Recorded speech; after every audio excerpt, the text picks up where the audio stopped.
ನಮ್ಮ political editor Prashant Nathu ಹಾಗೂ Congress ಬೀಟ್ನ reporter Maruthesh ಇಬ್ಬರು ಕೂಡ ನೇರ ಸಂಪರ್ಕದಲ್ಲಿದ್ದಾರೆ. ಪ್ರಶಾಂತ್, ಮುಖ್ಯಮಂತ್ರಿಗಳನ್ನು ತುಂಬ ಓಡಾಡಿಸ್ತಾ ಇಲ್ವಾ ದಿಲ್ಲಿಯವರು?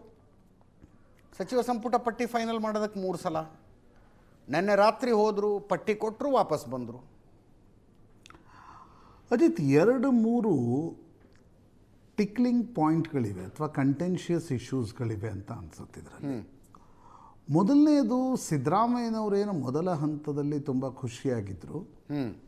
ಎರಡನೇ ಹಂತದ ಅಂದರೆ ಸಂಪುಟ ರಚನೆ 2.0 ನಂತರ ಸಿದ್ದರಾಮಯ್ಯನವರು ಮುನಿಸ್ಕೊಂಡಿದ್ದಾರೆ. ಎಸ್, ಸಿದ್ದರಾಮಯ್ಯನವರು 2 ವಿಷಯಗಳನ್ನು ಹೇಳಿದ್ದಾರೆ. ಒಂದು, ಯಾವುದೇ ಕಾರಣಕ್ಕೂ ಗಾಯತ್ರಿ ಶಾಂತೇಗೌಡರಿಗೆ ನೀವು ಅವಕಾಶ ಕೊಡಬಾರ್ದು ಅಂತ ಅದನ್ನು ಡಿ ಕೆ ಶಿವಕುಮಾರ್ ಕೂಡ ಹೈಕಮಾಂಡ್ಗೆ ತಿಳಿಸಿದ್ರು. ಅಲ್ಲಿ ಪಟ್ಟಿಯನ್ನು ತಡೆ ಹಿಡಿಯಲಾಯಿತು. ಬಟ್ ಮೊನ್ನೆ ರಾತ್ರಿ ಅವ್ರು ಹೋದಾಗ 2ನೇ ವಿಷಯ ಅವ್ರು ಹೇಳಿದ್ದು, ಓಕೆ, ನೀವು ಒಂದು ವೇಳೆ ಬಸವರಾಜ್ ಶಿವಣ್ಣವರವರನ್ನು ಮಂತ್ರಿ ಮಾಡದೇ ಇದ್ದರೆ ನಾನು ಈ ವಿಧಾನಸಭಾ ಅಧಿವೇಶನಕ್ಕೆ ಬರಲ್ಲ ಅಂತ. ಆ ಕಾರಣದಿಂದ ಹೈಕಮಾಂಡ್ ಮತ್ತು ಡಿ ಕೆ ಶಿವಕುಮಾರ್ ಇಬ್ಬರೂ ಕೂಡ ತುಂಬ ಜಾಗರೂಕತೆಯಿಂದ ಹೆಜ್ಜೆಗಳನ್ನು ಇಡ್ತಾ ಇದ್ದಾರೆ. ಇಲ್ಲಾಂದರೆ ಇಷ್ಟೊತ್ತಿಗೆ ತರಾತುರಿಯಲ್ಲಿ ಏನೋ ಒಂದು ಮಾಡಿ ಮುಗಿಸ್ತೇ. ನೋಡ್ರಿ, ಪ್ರತಿಯೊಂದು ಖಾತೆ ಹಂಚಿಕೆಯಲ್ಲೂ 1-2 ಸಮಸ್ಯೆಗಳಾಗ್ತವೆ. ಸಮಸ್ಯೆ ಬಂದಿದ್ದನ್ನು ಆಮೇಲೆ ನೋಡೋದು, ಮೊದಲು ಮುಗಿಸ್ಬಿಡೋದು ಅಂತ. ಬಟ್ ಸಿದ್ದರಾಮಯ್ಯನವರ ಬೇಸರ ಏನಿದೆ, it is naturally A costly affair for Congress as far as vote bank is concern. Right, ಹೌದು. ಆ ಕಾರಣಕ್ಕೋಸ್ಕರ ಡಿ ಕೆ ಶಿವಕುಮಾರ್ ಕೂಡ ಹೈಕಮಾಂಡನ್ನು ಮುಂದೆ ಇಟ್ಕೊಂಡು ಎಲ್ಲ ವಿಚಾರಗಳನ್ನು ನಿರ್ಧರಿಸ್ತಾ ಇದ್ದಾರೆ. ನಿನ್ನೆ ರಾತ್ರಿ ಹೋದಾಗಲೂ ಕೂಡ ಅವರೊಂದು ಪಟ್ಟಿ ತೆಗೆದುಕೊಂಡು ಹೋಗಿದ್ದಾರೆ. ಬಟ್ ಹೈಕಮಾಂಡ್ ಹೇಳಿದೆ, ಇವತ್ತು ರಾತ್ರಿ 8ರವರೆಗೆ ನಾವು ತಿಳಿಸ್ತೀವಿ ಏನು ಅಂತ. ಇವತ್ತು ರಾತ್ರಿ 8 ಗಂಟೆವರೆಗೆ ಓಕೆ, ಖಾತೆ ಹಂಚಿಕೆಯ ಬಗ್ಗೆ ಒಂದು ಅಧಿಕೃತವಾಗಿರ್ತಕ್ಕಂಥ ಪಟ್ಟಿಯನ್ನು ನಾವು ಕಳಿಸ್ತೀವಿ, ಆ ಖಾತೆ ಹಂಚಿಕೆ ಮಾಡಿ ಅಂತಕ್ಕಂಥದ್ದು. ಗೊತ್ತಿಲ್ಲ, ಈಗ ಕೆ ಸಿ ವೇಣುಗೋಪಾಲ್ ಮಾಧ್ಯಮಗಳಿಗೆ ಬಿಡುಗಡೆ ಮಾಡಿ ಆ ಪಟ್ಟಿಯನ್ನು ಕಳಿಸಿದರೆ ಅದು ಇನ್ನೊಂದಿಷ್ಟು, ನನಗನ್ಸುತ್ತೆ ಅದು ಡಿ ಕೆ ಶಿವಕುಮಾರ್ಗೆ ಇನ್ನೊಂದಿಷ್ಟು ಮುಜುಗರವನ್ನು ತರಬಹುದು. ಯಾಕಂದರೆ ಖಾತೆ ಹಂಚಿಕೆಯನ್ನು ಅಧಿಕೃತವಾಗಿ ಮುಖ್ಯಮಂತ್ರಿಗಳು ಮಾಡಬೇಕಾದ್ರೆ, ಹೌದು, ರಾಜ್ಯಪಾಲರಿಗೆ ಪಟ್ಟಿಯನ್ನು ಕಳಿಸೋ ಮುಖಾಂತರ ಅದನ್ನು ಮಾಡಬೇಕಾಗತ್ತೆ. ಅದನ್ನು ಹೆಂಗೆ ಮಾಡ್ತಾರೆ, ಈಗ 8 ಗಂಟೆಗೆ ಪಟ್ಟಿ ಕೊಡ್ತೀನಿ ಅಂತಕ್ಕಂಥದ್ದನ್ನು ಕೆ ಸಿ ವೇಣುಗೋಪಾಲ್ ಹೇಳಿದ್ದಾರೆ. ಅದರಲ್ಲಿ 2-3 ಅಂಶಗಳಿವೆ. ಈಗ ಇನ್ನೂವರೆಗೂ ಕೂಡ ಈಗ ಸಿದ್ದರಾಮಯ್ಯನವರು ಏನು ಬೇಡಿಕೆ ಇಟ್ಟಿದ್ದಾರೆ ಅದರ ಬಗ್ಗೆ ಅಂತಿಮ ತೀರ್ಮಾನವನ್ನು ತೆಗೆದುಕೊಳ್ಳಲಾಗಿಲ್ಲ. ರಾಜೀನಾಮೆ ಈಗ ಹಂಗೆ ಮಾಡೋದಾದರೆ ಶಿವಣ್ಣವ್ರನ್ನ ಒಳಗೆ ತರಬೇಕಾದ್ರೆ ಒಬ್ರಿಗೆ ಯಾರಿಗಾದರೂ ರಾಜೀನಾಮೆ ಕೊಡಿಸ್ಬೇಕಾಗತ್ತೆ. ಮುನಿಯಪ್ಪನವ್ರನ್ನ ಇವತ್ತು ಬೆಳಗ್ಗೆ ಕೆ ಸಿ ವೇಣುಗೋಪಾಲ್ ಮನೆಗೆ ಕರೆಸಿದ್ದೇ ಅದಕ್ಕೆ. ಓಕೆ, ಡಿ ಕೆ ಶಿವಕುಮಾರ್ ಮತ್ತು ಕೆ ಸಿ ವೇಣುಗೋಪಾಲ್ ಬೆಳಗ್ಗೆ 7 ಗಂಟೆಗೆ ಮುನಿಯಪ್ಪನವ್ರನ್ನ ಮನೆಗೆ ಕರೆಸ್ಕೊಂಡಿದ್ರು. ಬಟ್ ಮುನಿಯಪ್ಪನವರು ಒಪ್ತಾ ಇಲ್ಲ. ಒಪ್ಪದೆ ಅದನ್ನು ಫೋರ್ಸ್ಫುಲಿ ಮಾಡಲಿಕ್ಕೆ ಹೊರಟ್ರೆ ದಲಿತ ಎಡಗೈ ವೋಟ್ ಬ್ಯಾಂಕ್ ಇದೆ, ಸೀನಿಯರ್ ದಲಿತ ನಾಯಕರಿದ್ದಾರೆ, ಇದು ವಿಚಿತ್ರ ಚರ್ಚೆಗಳಿಗೆ ನಾಂದಿ ಹಾಡದಂತಾಗತ್ತೆ.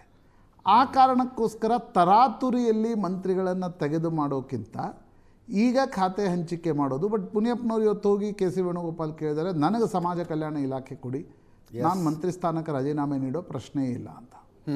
ರಾಮಲಿಂಗಾರೆಡ್ಡಿ, ನನಗೆ ಜಲಸಂಪನ್ಮೂಲ ಇಲಾಖೆ ಬೇಡ, ಬೇರೆ ಇಲಾಖೆ ಕೊಡಿ ಅಂತಕ್ಕಂಥದ್ದನ್ನು ಕೇಳಿದರು. ಅದಕ್ಕೆ ಬಹುತೇಕ ಹೈಕಮಾಂಡ್ ಒಪ್ಪಿದೆ. ಬಟ್ ಯಾರನ್ನು ತರ್ತಾರೆ ಅನ್ನೋದ್ರ ಬಗ್ಗೆ ಈಗ ಚಲುವರಾಯಸ್ವಾಮಿ ಅಂತ ಕೆಲವರು ಹೇಳ್ತಾರೆ. Speculations are many.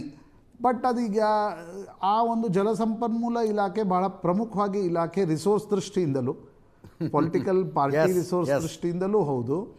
ಕಾವೇರಿ ಮತ್ತು ಕೃಷ್ಣೆಯ ವಿಷಯಗಳು ಬಂದಾಗ ನಿರ್ವಹಿಸುವ ದೃಷ್ಟಿಯಿಂದಲೂ ಕೂಡ ಅದಕ್ಕೊಂದು ಟೆಕ್ನಿಕಲ್ ಆಯಾಮ ಕೂಡ ಇದೆ. ಹೀಗಾಗಿ ಯಾರನ್ನ ಮಂತ್ರಿ ಮಾಡ್ತಾರೆ ಅಂತಕ್ಕಂಥದ್ರ ಬಗ್ಗೆ ಕುತೂಹಲ ಇದೆ. ಹಿಂದೆಲ್ಲ H K Patil, Basavaraj Bommai, MB ಪಾಟೀಲ್ರಂಥವ್ರು ಆ ಖಾತೆಯನ್ನು ನಿಭಾಯಿಸಿದ್ರು. ಇನ್ನು ಕೆಲವರು ಹೇಳ್ತಿದ್ರು ಪರಮೇಶ್ವರ್ಗೆ ಕೈಗಾರಿಕಾ ಖಾತೆ ಬೇಕಿದೆ, MB ಪಾಟೀಲ್ರನ್ನ ಜಲಸಂಪನ್ಮೂಲ ಮಾಡಿ ಅಂತಕ್ಕಂಥ ಚರ್ಚೆಗಳು ಕೂಡ ಇವೆ. ಗೊತ್ತಿಲ್ಲ ಇದನ್ನು ಹೇಗೆ ಬದಲು ಮಾಡ್ತಾರೆ ಅಂತಕ್ಕಂಥದ್ರ ಅಂದರೆ ಅದೆಲ್ಲ ಇವತ್ತು ಅನೌನ್ಸ್ ಆಗುತ್ತೆ ಅಂತ. ಇವತ್ತು ರಾತ್ರಿ 8 ಗಂಟೆಗೆ ಅವೆಲ್ಲ ಅನೌನ್ಸ್ ಆಗುತ್ತೆ. ಅದಾದಮೇಲೆ ಈಗ ಮಹಿಳೆಯರನ್ನು ಯಾರನ್ನಾದರೂ ಒಳಗಡೆ ತೆಗೆದುಕೊಳ್ಬೇಕಾದ್ರೆ, ಒಂದು ವೇಳೆ ಸಿದ್ದರಾಮಯ್ಯನವರ ಬೇಡಿಕೆ ಏನಿದೆ ಅದನ್ನು ಅಕಾಮಡೇಟ್ ಮಾಡಬೇಕಾದ್ರೆ ನೀವು ಯಾರನ್ನಾದರೂ ತೆಗಿಬೇಕಾಗತ್ತೆ. ಹೌದು, ಯಾರನ್ನು ತೆಗೆಯೋದು? ಈಗ ನೋಡಿ, ನಾಗೇಂದ್ರರ ED ವಿಷಯ ಹೊರಗಡೆ ಬಂದ ಮೇಲೆ ನ್ಯಾಚುರಲಿ ವಿರೋಧ ಪಕ್ಷಗಳು ಸದನದಲ್ಲಿ ಅದನ್ನು ಪ್ರಸ್ತಾಪಿಸ್ತಾವೆ, ಪೊಲಿಟಿಕಲ್ ಭಾಗ ಆಯಿತು. ಕೋರ್ಟ್ ಏನಾದರೂ ಡೈರೆಕ್ಷನ್ ಕೊಟ್ಟು ನಾಗೇಂದ್ರರ ರಾಜೀನಾಮೆ ಪಡಿಬೇಕಾದ್ರೆ, ಪಡೆಯುವ ಹಂತಕ್ಕೇನಾದರೂ ಬಂದರೆ ಪರಿಸ್ಥಿತಿ, ಆಗ ನನಗನ್ಸುತ್ತೆ ತುಕಾರಾಮ್ ಅವರ ಪತ್ನಿಯನ್ನು ಅಲ್ಲಿ ಮಂತ್ರಿಯನ್ನಾಗಿ ಮಾಡಿ ನಾಗೇಂದ್ರ ಬದಲಿಗೆ ಬಸವರಾಜ ಶಿವಣ್ಣವರೆಗೂ ಮಾಡಲಿಕ್ಕೆ ಅವಕಾಶ ಇದೆ. But ಅವಾಗ ಮಹಿಳಾ ಸ್ಥಾನನೂ ತುಂಬಿದಂಗಾಗತ್ತೆ. ಬಟ್ ಕೃಷ್ಣಪ್ಪನವ್ರನ್ನ ಹೆಂಗೆ ಹ್ಯಾಂಡಲ್ ಮಾಡೋದು ಅನ್ನೋದು ಕೂಡ ಒಂದು ಪ್ರಶ್ನೆ. ಬಾಲಕೃಷ್ಣ ನನಗನ್ಸುತ್ತೆ ಆ ರೀತಿಯ ರಾಜೀನಾಮೆ ಕೊಡಿಸ್ಲಿಕ್ಕೆ ಹೋದ್ರೆ ಪಂಡೋರಾ ಬಾಕ್ಸ್ ಓಪನ್ ಮಾಡ್ದಂಗೆ ಆಗುತ್ತೆ. ಅದನ್ನು ಡಿ ಕೆ ಶಿವಕುಮಾರ್ ಮಾಡಿದ್ರು. ಅದು ರೋಲ್ ಬ್ಯಾಕ್ ಮುಖ್ಯಮಂತ್ರಿ ಆಗಲಿಕ್ಕೆ ಅವರು ಕೂಡ ಬಯಸಲ್ಲ. ಯಾಕಂದರೆ ನೀವು ಯಾರನ್ನೋ ಮಂತ್ರಿ ಮಾಡಿದ್ರಿ, ಈಲ್ಡ್ ಆಗಿ ಅವರ ಮಂತ್ರಿ ಸ್ಥಾನಕ್ಕೆ ರಾಜೀನಾಮೆ ಕೊಡಿಸೋದು ಡಿ ಕೆ ಶಿವಕುಮಾರ್ಗೆ ಒಂದು ಗುಡ್ ಸ್ಟಾರ್ಟ್ ಅಂತೂ ಆಗಲ್ಲ. ಬಟ್ ನಾಗೇಂದ್ರರ ವಿಚಾರ ಕೂಡ ಸರ್ಕಾರ ಮತ್ತು ಹೈಕಮಾಂಡ್ನ ತಲೆ ತಿಂತಾ ಇದೆ. ಯಾಕಂದರೆ ಇಡೀ ಈಗೇನು ಕೇಸ್ ಬರುತ್ತೆ, ಇಲ್ಲ ಅವರು 2 ಬಾರಿ ದಿಲ್ಲಿಗೆ ಹೆಂಗೆ ಹೋದರು, ವಿದೌಟ್ ಪರ್ಮಿಷನ್ ಹೋದರು, ನಾಳೆ ಅದಕ್ಕೆ ಕೋರ್ಟ್ ಯಾವ ರೀತಿಯಾಗಿರ್ತಕ್ಕಂಥ ಒಂದು ತೀರ್ಮಾನವನ್ನು ತೆಗೆದುಕೊಳ್ಳುತ್ತೆ, ಇವೆಲ್ಲವೂ ಕೂಡ ನಾಗೇಂದ್ರರ ಭವಿಷ್ಯವನ್ನು ನಿರ್ಧರಿಸುತ್ತೆ ನಿಶ್ಚಿತವಾಗಿ. ಸೊ ಇದೊಂದು ಸರ್ಕಾರಕ್ಕೆ ನಿಶ್ಚಿತವಾಗಿ ನಾಗೇಂದ್ರರ ವಿಷಯ ಒಂದು ತಲೆನೋವು, ಸಿದ್ದರಾಮಯ್ಯನವರು ಮುನಿಸ್ಕೊಂಡಿರ್ತಕ್ಕಂಥದ್ದು ಒಂದು ತಲೆನೋವು, ಎಂ ಕೃಷ್ಣಪ್ಪನವರ ಬೇಸರ, ಅಸಮಾಧಾನ ಮತ್ತು ಮುಕ್ತ ಮಾತು ಏನಿದೆ ಅಲ್ವಾ, ಇದು ಬೆಂಗಳೂರಿನ ಭಾಗದಲ್ಲಿ ಸಾಕಷ್ಟು ಸಂಚಲನವನ್ನು ಉಂಟು ಮಾಡಿಸ್ತಾ ಇದೆ.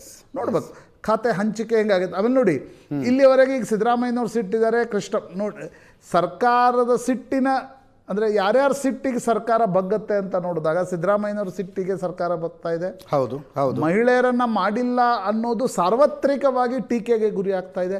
ಸರ್ಕಾರ ಮಾಡಬೇಕಾಗತ್ತೆ. ಹೌದು. ಮೂರನೇದು ಕೃಷ್ಣಪ್ಪನವರ ಸಿಟ್ಟು ಎಲ್ಲಿಯ ಲಾಜಿಕಲ್ ಎಂಡ್ವರೆಗೆ ತಲುಪಬಹುದು ಅಂತಕ್ಕಂಥದ್ದು ಒಂದು. ನಾಲ್ಕನೇದು ಅಜಿತ್ ನಾನು ಹೇಳೋದು 8 ಗಂಟೆಗೆ ಇವತ್ತು ಖಾತೆ ಹಂಚಿಕೆ ಆಗುತ್ತೆ ಅಂದ್ಕೋಣ. ಓಕೆ. ಆ ಖಾತೆ ಹಂಚಿಕೆಯಲ್ಲಿ 1-2 ಟಿಕ್ಲಿಂಗ್ ಪಾಯಿಂಟ್ ಇರ್ತವೆ. ಅದು ಎಲ್ಲಿರ್ಬೋದು? ಮುನಿಯಪ್ಪನವ್ರಿಗೆ ಸಮಾಜ ಕಲ್ಯಾಣ ಕೊಟ್ಟರೆ ಏನು, ಕೊಡದೇ ಇದ್ರೇನು? ಅವರು ಇವತ್ತಿನ ಪರಿಸ್ಥಿತಿಯಲ್ಲಿ ಪ್ರತಿಯೊಂದು ಮುನುಸು ಸುದ್ದಿ ಆಗ್ತಾ ಇದೆ. 24/7 ನ್ಯೂಸ್ ಚಾನಲ್ಗಳಿವೆ, ಸೋಷಿಯಲ್ ಮೀಡಿಯಾ ಇವೆ. ಪ್ರತಿಯೊಂದು ಮುನಿಸು ಕೂಡ ಭಿನ್ನ ಮತ ಅನ್ನುವ ಎಕ್ಸಾಗ್ರೇಷನನ್ನು ಕೂಡ ಪಡೆದುಕೊಳ್ಳುತ್ತೆ. ಸೊ ಡಿ ಕೆ ಶಿವಕುಮಾರ್ಗೆ ಅವರ ಟೆಸ್ಟ್ ಏನು, ಅವರ ಅಗ್ನಿ ಪರೀಕ್ಷೆ ಏನು ಅಂತ ಎಲ್ಲರೂ ಚರ್ಚೆ ಮಾಡ್ತಾಯಿದ್ರು. ಅವ್ರು ಕ್ರಾಸ್ ವೋಟ್ ಮಾಡಿಸಿದಾಗ ಇನ್ನೇನು ಬಿಡಿ, ಡಿ ಕೆ ಶಿವಕುಮಾರ್ಗೆ ಮುಕ್ತವಾಗಿ ಗೋಡಾ ಹೇ ಮೈದಾನ ಹೇ ಅನ್ನುವ ರೀತಿ ಆಯಿತು ಅಂತ ನಾವು ಕೂಡ ಚರ್ಚೆ ಮಾಡ್ತೀವಿ. ಹೌದು. ಬಟ್ ಸಂಪುಟ ರಚನೆ, ಸಿದ್ದರಾಮಯ್ಯನವರ ಮುನಿಸು ಏನಿದೆ ಅಲ್ವಾ, ಇದನ್ನು D K Shivakumar how swiftly, ಯಾವ ರೀತಿಯ ಒಂದು ಶ್ರೂಡ್ಲಿ ಅದನ್ನು ಹ್ಯಾಂಡಲ್ ಮಾಡ್ತಾರೆ ಅನ್ನೋದು, ಅಗ್ನಿ ಪರೀಕ್ಷೆಯಿಂದ ಹೆಂಗೆ ಅದನ್ನು ಪಾರ್ ಮಾಡ್ಕೋತಾರೆ ಅನ್ನೋದು ಅವರ ಮುಂದಿನ 2 ವರ್ಷದ ಕಾರ್ಯಕಾಲದ ಭವಿಷ್ಯವನ್ನು ಕೂಡ ನಿರ್ಧರಿಸಿ. ಎಸ್ ಮಾರುತೇಶ್, ಏನಾಯ್ತಂತೆ ದಿಲ್ಲಿಲಿ? ಇವ್ರು ಹೋದ್ರು, ಪಟ್ಟಿ ಕೊಟ್ಟರು, ಆಯ್ತು ನೀವು ಹೊರಡಿ, ನಾಳೆ ಹೇಳ್ತೀವಿ ಅಂತ ಹೇಳಿ ಕಳಿಸ್ಬಿಟ್ರು. ಇಷ್ಟನಾ?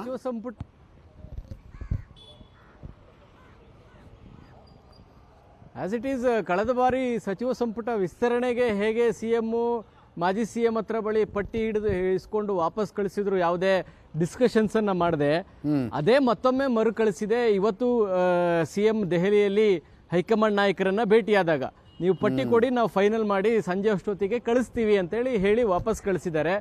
ಯಾರಿಗೆ ಯಾವ ಖಾತೆ ಕೇಳ್ತಾ ಇದ್ದಾರೆ, ಯಾರಿಗೆ ಯಾವ ಖಾತೆ ಪಟ್ಟಿ ಹಿಡಿದಿದ್ದಾರೆ, ಯಾರಿಗೆ ಯಾವ್ದು ಖಾತೆ ಕೊಟ್ಟರೆ ಸೂಕ್ತ, ಯಾರಿಗೆ ಯಾವ್ದು ಖಾತೆ ಕೊಟ್ಟರೆ ಅಲ್ಲಿ ಹೆಚ್ಚು ಚೆನ್ನಾಗಿ ಕೆಲಸ ಮಾಡ್ಬೋದು, ಈ ಥರದ ಯಾವುದೇ ಡಿಸ್ಕಷನ್ಸ್ಗೂ ಅವಕಾಶ ಇಲ್ಲದ ರೀತಿ ಹೈಕಮಾಂಡ್ ನಡ್ಕೊಂಡಿದೆ ಅನ್ನೋದು ಸ್ಪಷ್ಟ.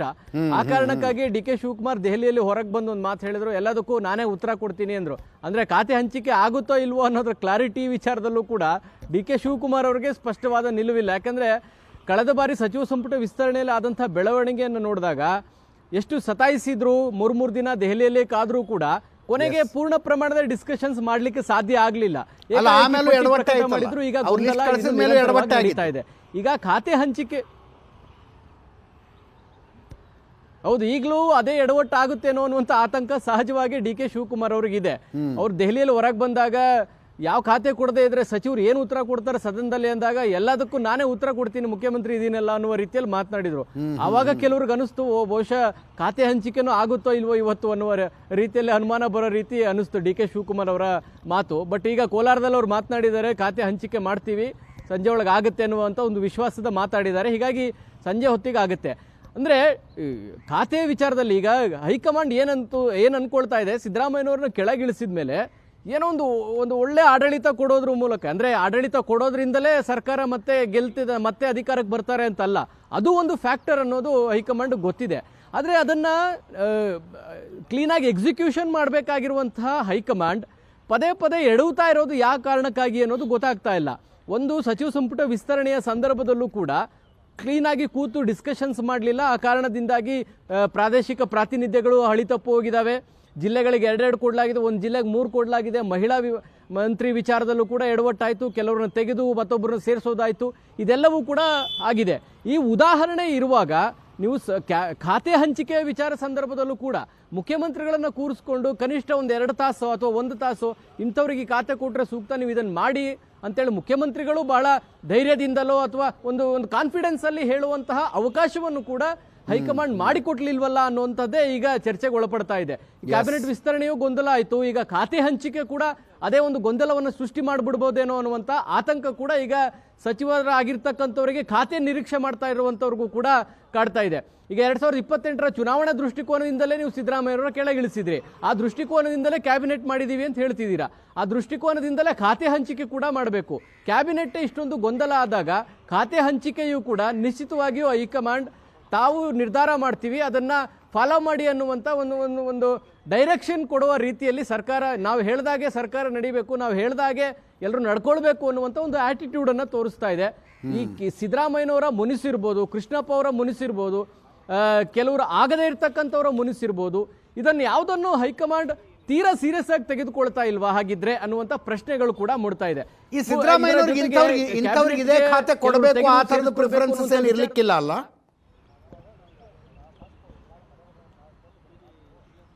ಖಂಡಿತ ಇಲ್ಲ. ಮೊನ್ನೆ ಅದೇ ಕಾರಣಕ್ಕಾಗಿ ಪಟ್ಟಿಯನ್ನು ತೆಗೆದುಕೊಂಡು ಸಿದ್ದರಾಮಯ್ಯನವ್ರನ್ನ CM DK ಶಿವಕುಮಾರ್ ಅವರು ಭೇಟಿಯಾದರು.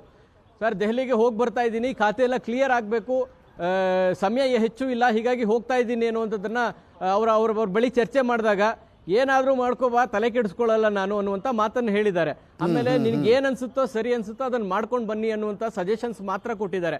ಅವರು ಪಟ್ಟಿಯಲ್ಲಿ ಇವ್ರಿಗೆ ಈ ಖಾತೆ ಅನ್ನೋದ್ರ ಬಗ್ಗೆ ಸಿದ್ದರಾಮಯ್ಯನವರು ತಲೆ ಕೆಡಿಸ್ಕೊಳ್ತಾ ಇಲ್ಲ.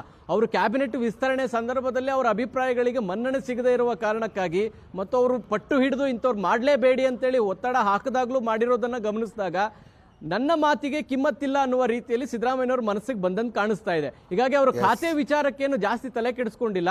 ಅವರ ಅಂದ್ರೆ ಖಾತೆ ಹಂಚಿಕೆ ವಿಚಾರದಲ್ಲೂ ಕೂಡ ನನ್ನ ಅಸಹಕಾರ ಇದೆ ಅನ್ನುವ ರೀತಿಯಲ್ಲಿ DK ಶಿವಕುಮಾರ್ ಬಳಿ ಮಾತನಾಡಿದ್ದಾರೆ. ಬಹುಶಃ ಅದೇ ಮೆಸೇಜ್ ಅನ್ನ DK ಶಿವಕುಮಾರ್ ಕೂಡ ಹೈಕಮಾಂಡ್ಗೆ ಕನ್ವೆ ಮಾಡಿರೋ ತರ ಕಾಣಿಸ್ತಾ ಇದೆ. ಅಜಿತ್, ಪ್ರಶಾಂತ್, ಈಗ ಸಿದ್ದರಾಮಯ್ಯನವರ ಅಷ್ಟು ಬೇಡಿಕೆಗಳನ್ನು DK ಶಿವಕುಮಾರ್ ಅವರು ಈಡೇರಿಸಿಕೊಂಡು ಬಂದರೆ ಸಿದ್ದರಾಮಯ್ಯನವರು ಗೌರ್ಮೆಂಟ್ ಮೇಲೆ ಒಂದು ಅಪ್ಪರ್ ಹ್ಯಾಂಡ್ ಆದಂಗೆ ಆಗಲ್ವಾ?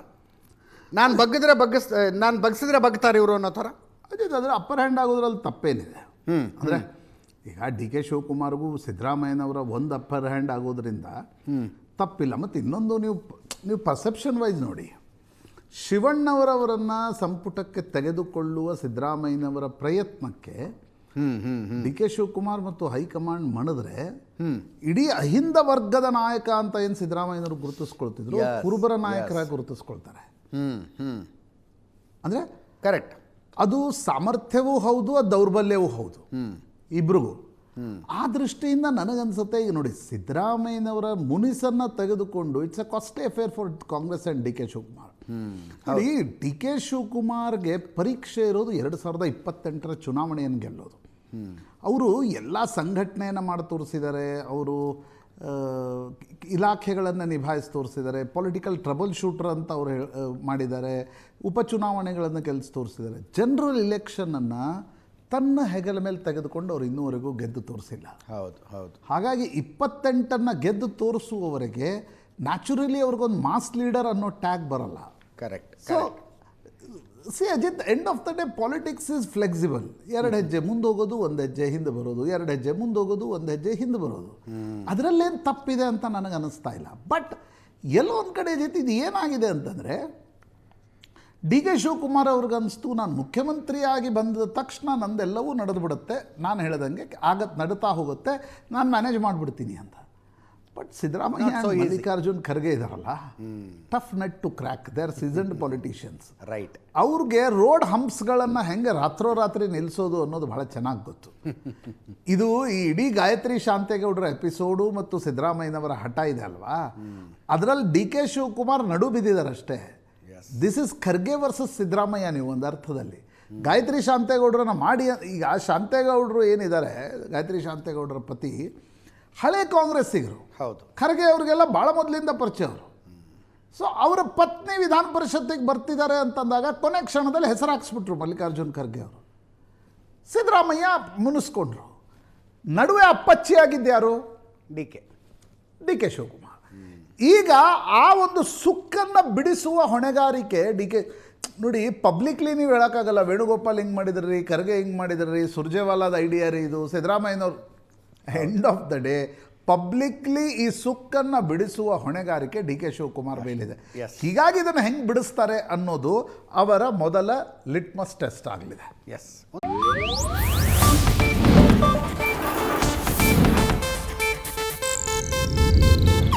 ಇದು ಏಷ್ಯಾನೆಟ್ ನ್ಯೂಸ್ ನೆಟ್ವರ್ಕ್ ಪ್ರಸ್ತುತಿ.